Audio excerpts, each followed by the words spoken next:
দর্শক, আমন্ত্রণ জানাচ্ছি বৈশাখী টেলিভিশনের স্বাস্থ্য বিষয়ক নিয়মিত আয়োজন বৈশাখী হেলথের আজকের পর্বে। আপনাদের সাথে পুরো আয়োজন জুড়ে আছি আমি ডক্টর সরকার নাহিন আহমদ। দর্শক, আজকের এই আয়োজনে আমরা কথা বলবো ন্যাজাল পলিপ নিয়ে। আর এ ব্যাপারে আমাদেরকে বিস্তারিত জানাতে বৈশাখী টিভি স্টুডিওতে উপস্থিত হয়েছেন একজন স্বনামধন্য ইএনটি স্পেশালিস্ট। আছেন আমাদের সাথে ডাক্তার সৈয়দ আলী আহসান আসিফ, সহকারী অধ্যাপক, নাক কান গলা ও হেডনেক সার্জারি বিভাগ, বাংলাদেশ মেডিকেল বিশ্ববিদ্যালয়, এক্সপিজি, chamber, Alok health care and হাসপাতাল, মিরপুর ১, ঢাকা। চলে যাচ্ছি মূল আলোচনায়। আসসালামু আলাইকুম স্যার, স্বাগত জানাচ্ছি বৈশাখী টিভির পক্ষ থেকে। কেমন আছেন? আলহামদুলিল্লাহ ভালো আছি, আপনি ভালো আছেন? হ্যাঁ, আমরা সবাই ভালো আছি। স্যার, আজকে আমরা কথা বলবো নাকের পলিপ বা ন্যাজাল পলিপ নিয়ে। প্রথমেই জানতে চাইবো স্যার এই ব্যাপারে যে পলিপ বলতে খুব সহজ ভাষায় আসলে কি বোঝায়? ধন্যবাদ আপনাকে এবং বৈশাখী টিভিকে আমাকে আমন্ত্রণ জানার জন্য। ন্যাজাল পলিপ একটি অত্যন্ত গুরুত্বপূর্ণ টপিকস। আমরা সবাই এটা নিয়ে খুব ওয়ারিড থাকি। তো আমি সহজ ভাষায় বলতে চাই যে ন্যাজাল পলিপ আসলে একটি অ্যাবনর্মাল জিনিস, যেটা নাকের ভিতরে ন্যাজাল পলিপ, যেটা আমরা নাক নিয়ে বলছি, ন্যাজাল পলিপ নাকের ভিতরে হতে পারে। সেটা হলো যে নাকের ভিতরে যে ত্বক আছে, যে স্কিন আছে, সেটাকে আমরা মিউকসা বলি। যদি এই মিউকসাটা যদি ফুলে গিয়ে যদি ঝুলে থাকে, তখন এটা যে মাংসপিণ্ডের মতো দেখা যায়, এটাকে তখন পলিপাস বলিবে বা পলিপ বলি। আচ্ছা, তাহলে এটি একটি রোগ, কিন্তু এই রোগের পেছনে কারণগুলো কি হতে পারে? পলিপ হওয়ার পিছনে অনেকগুলো কারণ আছে। সাধারণত পলিপ হয় যাদের ঠান্ডার সমস্যা বেশি থাকে, যাদের রাইনাইটিস থাকে, সাইনোসাইটিস থাকে, অ্যালার্জিক প্রবলেম থাকে, তাদের সাধারণতই এই পলিপের সমস্যাটি বেশি হয়ে থাকে। স্যার, যেরকমটি বললেন যে নাকের ভেতরে যে ত্বক আছে সেটি যদি কোনো কারণে বৃদ্ধি পায় তাহলে সেটাকে আমরা পলিপ বলছি। তাহলে স্যার, এখন একটু জানতে চাইবো যে নাকের মাংস বৃদ্ধি এবং ন্যাজাল পলিপ দুটো কি একই জিনিস কিনা? যদি ভিন্ন হয় তাহলে কোন দিক থেকে ভিন্ন? অসংখ্য ধন্যবাদ আপনাকে এই কোশ্চেনটি করার জন্য।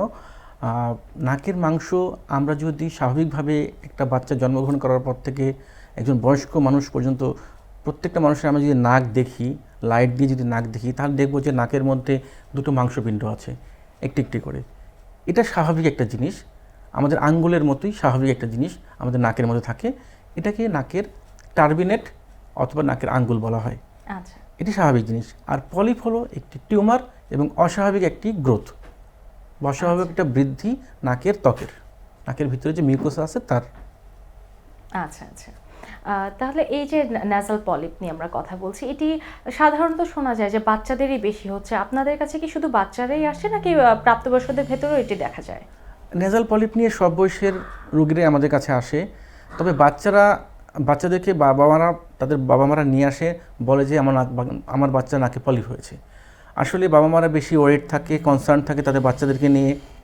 এই জন্য তারা সবসময় বাচ্চাদের নাক, গলা, কান দেখতে থাকে, এবং যখনই তারা নাকের মধ্যে এই ধরনের মাংসপিণ্ড দেখতে পায়, তখনই তারা অস্থির হয়ে যায় যে আমার বাচ্চার নাকে পলিপ হয়েছে।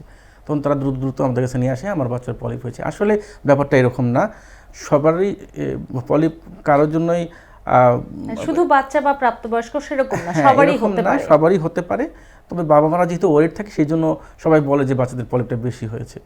আচ্ছা, একটু উপসর্গগুলো নিয়ে কথা বলতে চাই। বাবা মারা বা আমরা যারা প্রাপ্তবয়স্ক আছি তারাও কিভাবে বুঝবো যে আমার নাকে পলিপ হয়েছে? আমার আসলে স্বাভাবিক জীবনযাত্রা কোন কোন ক্ষেত্রে বাধাগ্রস্ত হবে? যখন আমাদের ন্যাচারাল পলিপ হয়ে যায়, তখন আমাদের যেটা হয়, নাক বন্ধ থাকে, নাক বন্ধ বন্ধ লাগে। আচ্ছা, ঠান্ডা লাগলে যেরকমটা হচ্ছে। জি, ঠান্ডা লাগলে যেরকম হয় সেরকম মনে হয় আমার নাকটা বন্ধ লাগছে, অথবা নাক দিয়ে আমি আগের মতো শ্বাস নিতে পারছি না, নাকে গন্ধ কম পাচ্ছি। হ্যাঁ, এছাড়া আমাদের হাঁচি, ঠান্ডার অসুবিধা, ঠান্ডার সমস্যা, এবং অনেক ক্ষেত্রে যখন পলিপ থাকার সাথে সাথে যদি সাথে অ্যাসোসিয়েটেড যদি আমাদের সাইনোসাইটিস থাকে, তাহলে আমাদের মাথা ব্যথা বা মুখের কোনো পাশে ব্যথা, ইনফেকশন থাকলে জ্বর, এই ধরনের উপসর্গ নিয়ে আসতে পারে। আচ্ছা, ন্যাজাল পলিপের পেশেন্টরা যখন আপনাদের কাছে আসছেন হাসপাতালে কিংবা চেম্বারে, তখন আপনারা কি ধরনের পরীক্ষা নিরীক্ষা দিচ্ছেন? আমরা প্রথমত রোগীর কাছ থেকে তার রোগের ইতিহাসটা জানতে চাই, তার কি সমস্যা।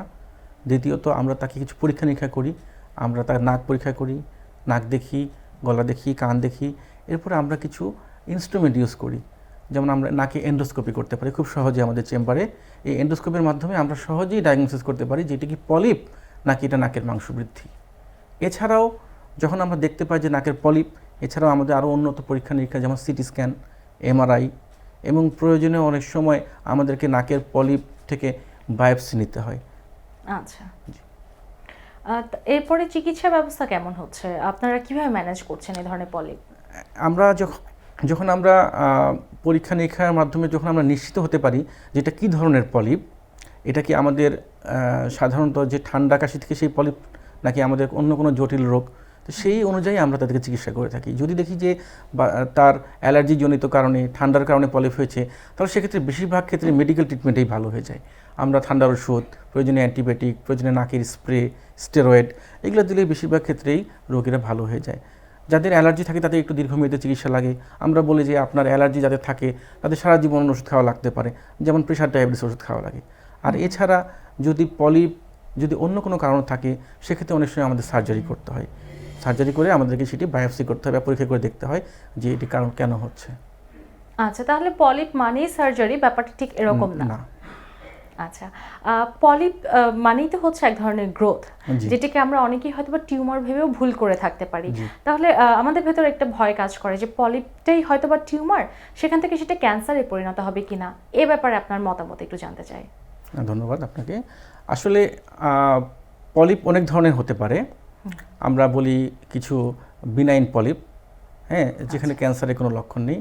কিছু আছে ম্যালিগনেন্সি, আন্ডারলাইং ম্যালিগনেন্সি থাকে, হয়তো পলিপ নিয়ে প্রেজেন্ট করেছে আমাদের কাছে, কিন্তু আমরা পরীক্ষা নিরীক্ষা করে দেখি যে তার হয়তো তার ক্যান্সারের লক্ষণ আছে ভিতরে। সেগুলো আমরা সিটি স্ক্যান বা এমআরআই যখন করি বা আমরা যখন বায়োপসি করি, তখন আমরা মোটামুটি নিশ্চিত হতে পারি যে এখানে কোনো ক্যান্সারের কোনো কিছু আছে কি না।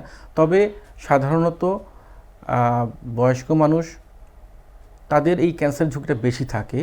এছাড়া মিডল ইস্ট মানুষ তাদের কিছু পলিপ হয়, যেমন ইনভার্টেড প্যাপিলোমা, এই ধরনের ক্ষেত্রেও কিছু কিছু ক্ষেত্রে লেস দেন 10% ক্ষেত্রে একটা ক্যান্সারের ঝুঁকি থাকে।